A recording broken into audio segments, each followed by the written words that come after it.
Hello दोस्तों, कैसे हैं आप। मैं रवि एक बार फिर आपके साथ। फ्रेंड, हम लोगों ने स्टार्ट किया था हमारा कौन सा कोर्स, स्पोकन इंग्लिश का कोर्स, जिसको हम डे बाय डे कर रहे हैं। आज हमारा डे नंबर है 24 और मैंने आपको एक तरीका अपनाया था स्पोकन इंग्लिश कराने के लिए। कौन सा तरीका? Action form. मैंने आपको जितनी भी चीजें कराई हैं वो एक्शन फॉर्म में कराई है, लेकिन एग्जाम पैटर्न में या आपके स्कूल लाइफ के अंदर ऐसा होता है कि वो आज आपसे बुकिश लैंग्वेज के बारे में पूछते हैं, टेंस के बारे में पूछते हैं। और टेंस कितने होते हैं? टेंस होते हैं 12, मतलब 3 तरह के टेंस होते हैं।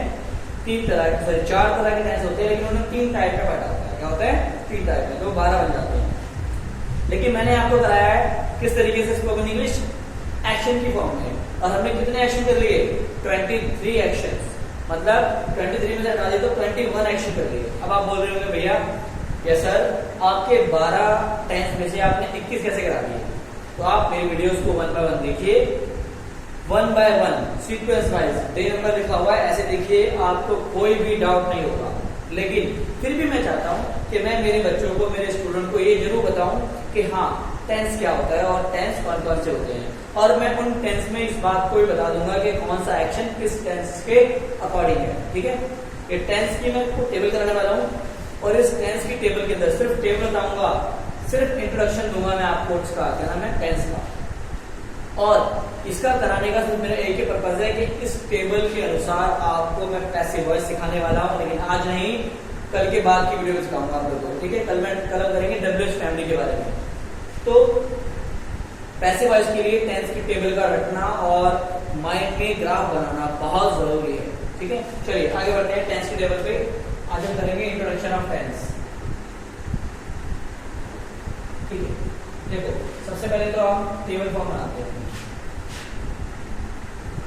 टेबल फॉर्म के अंदर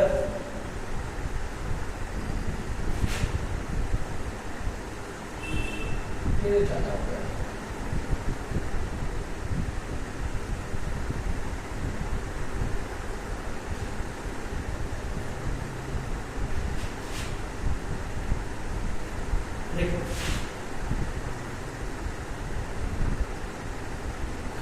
तो हो गया हमारा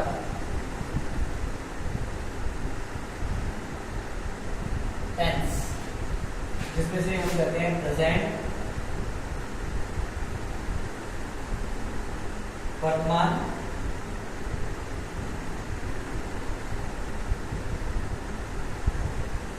पास्ट, इसे हम कहते हैं भूतकाल, और फ्यूचर, जिसे हम कहते हैं भविष्य।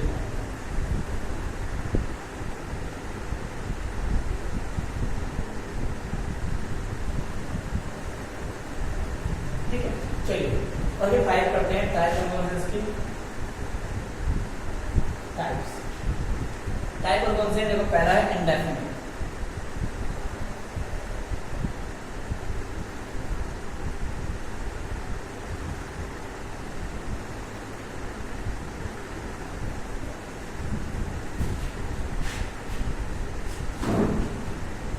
कोई जगह से अच्छा कम कर देते हैं। उसके बाद आता है हमारा कॉन्टिन्यूस।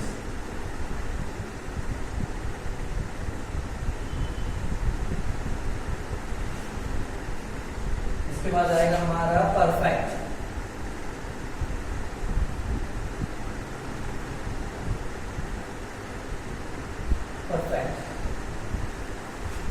इसके बाद आएगा हमारा परफेक्ट कॉन्टिन्यूस।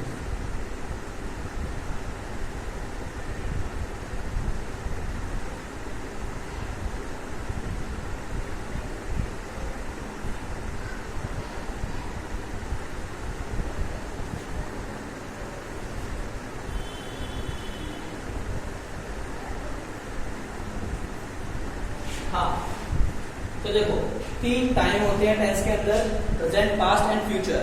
और 4 तरह के टेंस होते हैं, indefinite, continuous, perfect and perfect continuous. ठीक है, तो फ्रेंड्स हम इसको 1 बाय 1 करते हैं। आप लोगों को मैं बताऊंगा कि आपको रटने की जरूरत नहीं है, ये सारा आपने एक्शन फॉर्म में खत्म कर लिया है, बिल्कुल कवर कर लिया है। लेकिन फिर भी आपको टेंस का नाम भी पता होना चाहिए। देखो सबसे पहले हमने करा था एक बार रूटीन एक्शन, क्या करा था?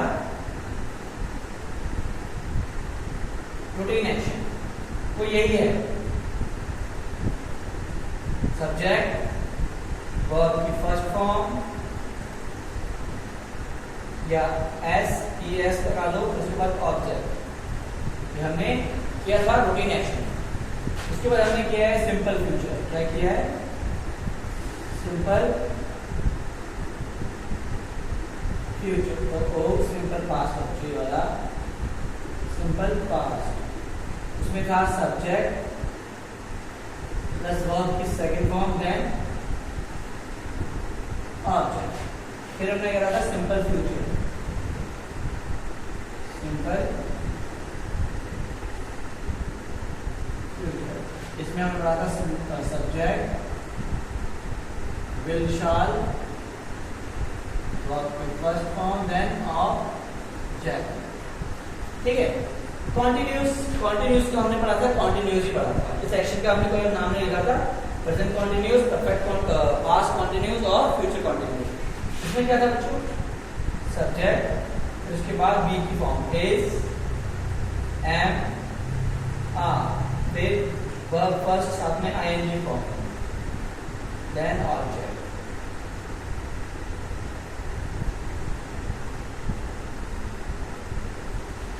ठीक है। उसके बाद करते हैं पास्ट में, subject was verb then verb verb 1 ing then object। Future में था subject will shall plus be then verb की first form then plus ing then object। उसके बाद हम पढ़ेंगे परफेक्ट के बाद पढ़ेंगे हम सब्जेक्ट। इसे हमने फिनिश्ड एक्शन कहा था। क्या कहा था? एक और नाम रखा था इसका हमने एक्शन के अंदर, finished action.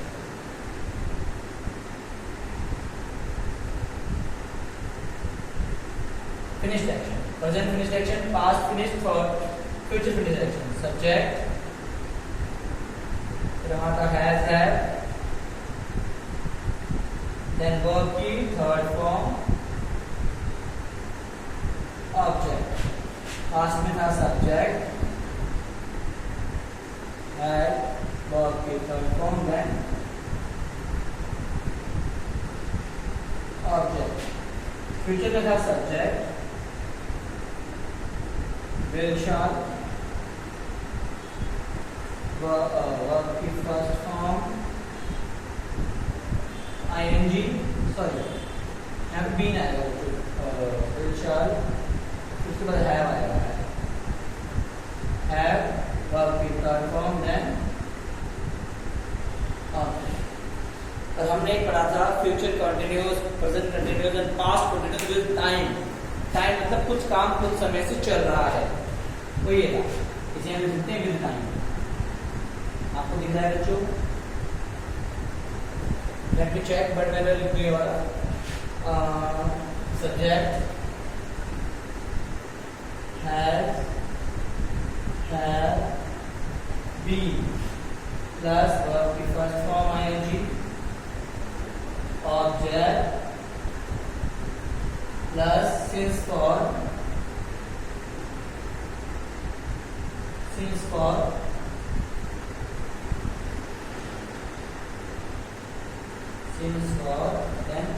then time, then क्या आएगा? Time.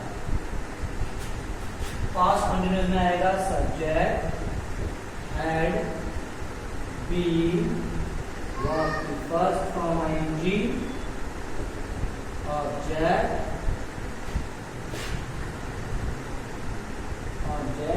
Plus since for and time.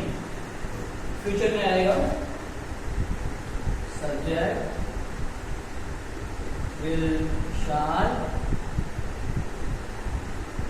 have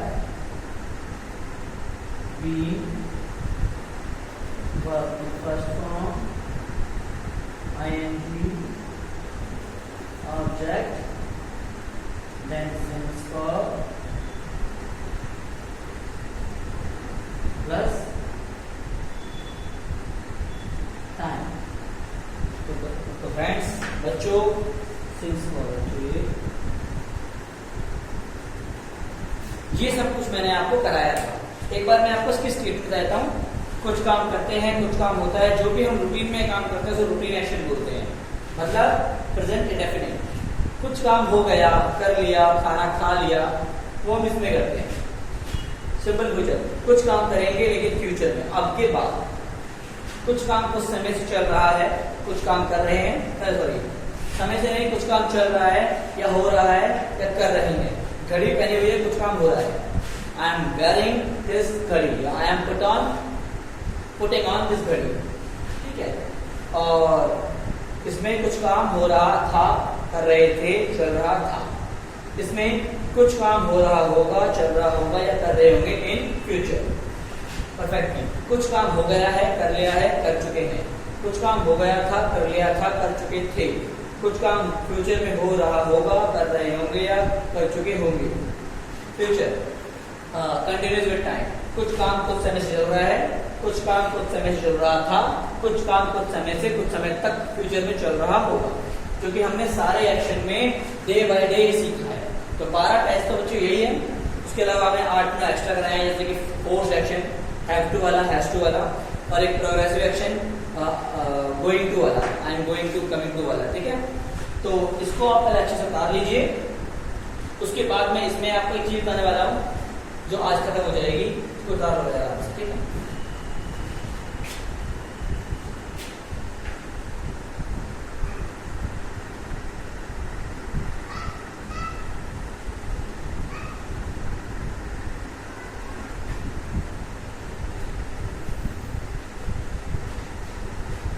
चलो फ्रेंड्स एक काम करते हैं, एक चीज समझाते हैं ना हम आपको। समझाने वाली बात ये है बच्चों, थोड़ा बताया हूँ। देखो किसी टेबल के अनुसार मैं आपको कुछ समझाने वाला हूँ, ठीक है। बताता हूँ मैं इस टेबल को। इस टेबल में कितने कॉलम है? 1 2 3 4 5 6 12 कॉलम है। तो 12।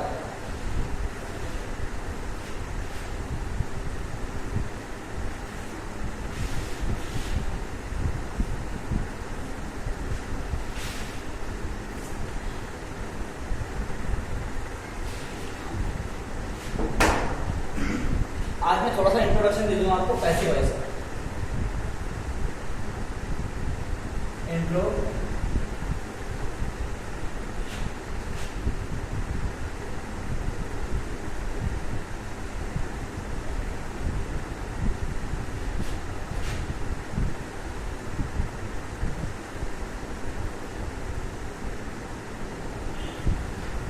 हाँ फ्रेंड्स, एक बार देखो, पैसिव वॉइस आप कितना सीखते हैं कि पैसिव वॉइस क्या होता है, पैसिव वॉइस ये होता है, वो होता है, क्या होता है। मैं आपको आज एक सटीक ट्रिक बताता हूँ जिससे आप पैसिव वॉइस को एक बार में ही याद कर सकते हैं। मैं फिलहाल आपको इंट्रोडक्शन दूंगा, लेकिन इसी के बाद जो नेक्स्ट वीडियो आएगी, इसी के बाद 24 डे 25 डे आएगा जो, उसके अंदर हम पैसिव वॉइस को डिटेल में करेंगे।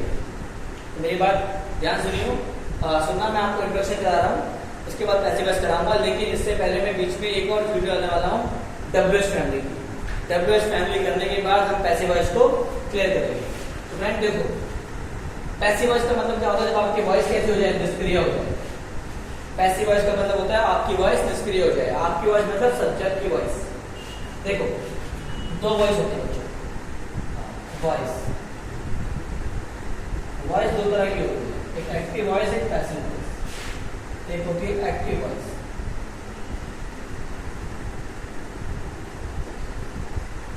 एक होती है पैसिव वॉइस।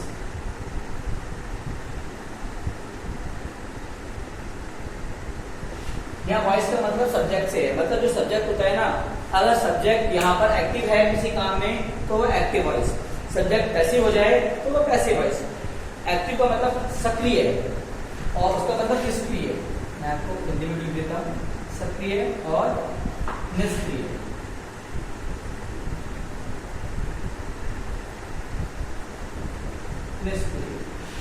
अब बच्चों देखो निष्क्रिय और सक्रिय क्या होता है।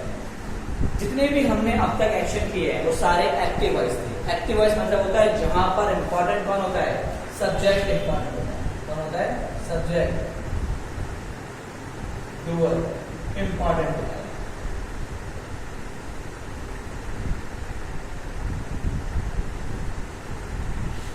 ठीक है, और यहां पर जो सब्जेक्ट इंपॉर्टेंट होता है, सेंटेंस स्टार्ट विद सब्जेक्ट होता है। सेंटेंस स्टार्ट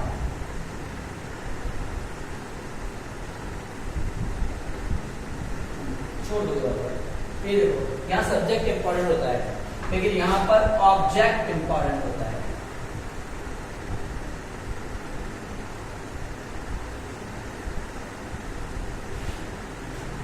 ऑब्जेक्ट इंपॉर्टेंट होता है।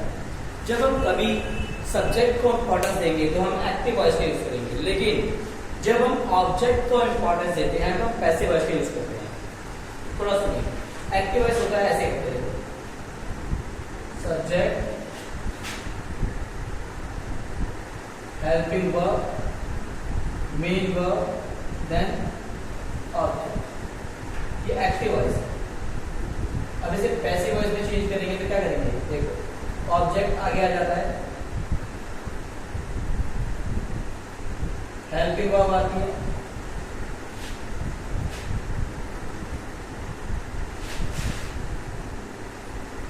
ऑब्जेक्ट यहाँ आ जाएगा, हेल्पिंग वर्ब यही रहेगी, मेन वर्ब भी यही रहेगी और सब्जेक्ट यहाँ आ जाएगा। ये स्ट्रक्चर है बच्चों पैसिव वॉइस का। ये पैसिव वॉइस का स्ट्रक्चर है, ठीक है। और याद रखना कि पैसिव वॉइस में हमेशा वर्ब की कौन सी फॉर्म आती है, main, third form. Passive voice में वर्ब की हमेशा कौन सी फॉर्म आती है, थर्ड फॉर्म। इस छोटे से स्ट्रक्चर को याद रखो, उसके बाद में आपको पूरा डिटेल में टेंस की टेबल के अकॉर्डिंग समझाऊंगा आपको क्या टेंस पैसिव वॉइस। बच्चों एक चीज और सुन लो आप ध्यान से, टेंस कितने होते हैं आपने अभी भी पढ़ा है,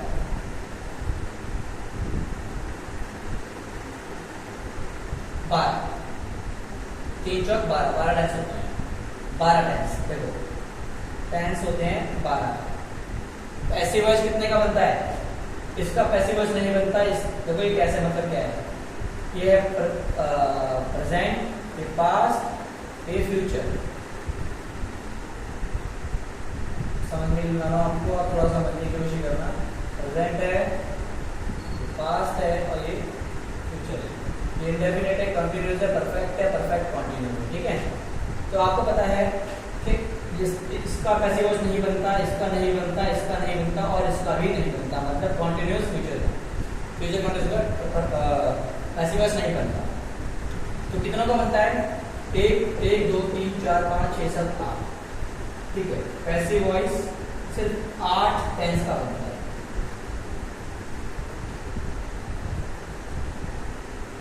टेंस के अकॉर्डिंग 8 में से 1, 2, 3, 1, 2, 3, ये क्या करते हैं टेंस में से, यहाँ पर वर्ब, यहाँ पर कौन सी हेल्प वर्ब थी, डू या डज, यहाँ पर डिड, यहाँ पर कौन सी थी, विल। पैसिव वॉइस में ये कौन सी हेल्प में मिलेगा, ये वाली हेल्प में मिलेगा। इसमें क्या होती है, इज एम आर, क्या होती है, इज एम आर, इसमें वॉज,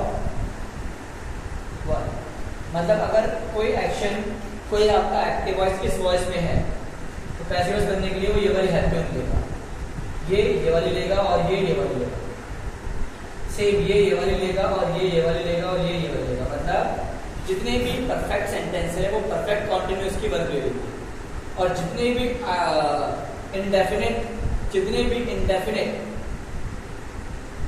टेंस हैं वो कंटिन्यूअस की हेल्पिंग वर्ब ले लेंगे। लेकिन जितने भी कॉन्टिन्यूअस है, कितने हैं कॉन्टिन्यूअस, जितने भी कॉन्टिन्यूअस है वो किसी की हेल्पिंग वर्ब नहीं लेते, वो डिपेंडेंट होते हैं। तो देखो 8 में से 6 तो डिपेंडेंट है, 6 डिपेंडेंट और